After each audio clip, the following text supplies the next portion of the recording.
Alright, good afternoon gents. Right, okay, first of all, ignore that reset light because it's not going to work for a minute. There's a part missing. And this is the more important thing. Okay. I'll just do this.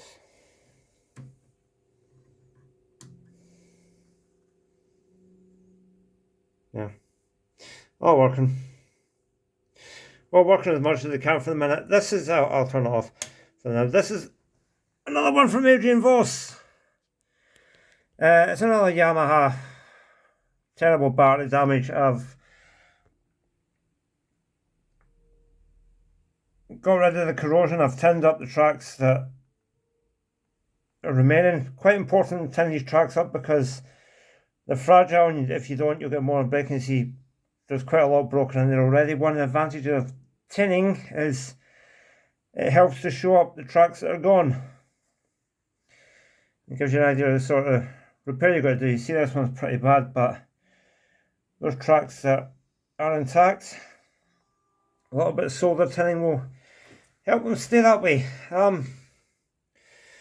So yeah, System 5 Yamaha board, they're always terrible.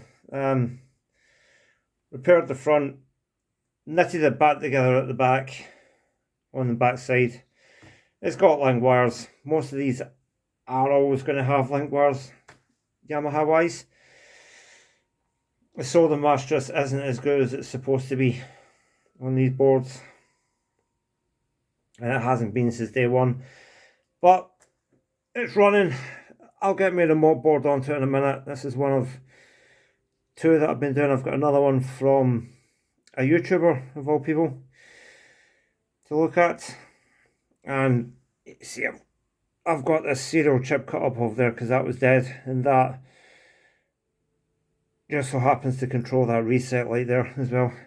The reset LED is quite a red herring anyway. It's software controlled mostly, so if it doesn't light, don't pay much attention to it. Check your reset pin on your CPU, see if that's doing anything. As you can see, we've got no light, and there we go. So I've got myself a mounting frame for the System 5 reels I've got, so I will get reels in my remote board onto this and give it a more further test, and we'll test the sound as well. I'm fully expecting that I'm going to have to do more track repairs. I've no idea where this sound chip is actually getting the right information from here, and well, we've replaced this square socket because it always gets killed by the battery as well, but that's where I am at the minute. So more to follow shortly.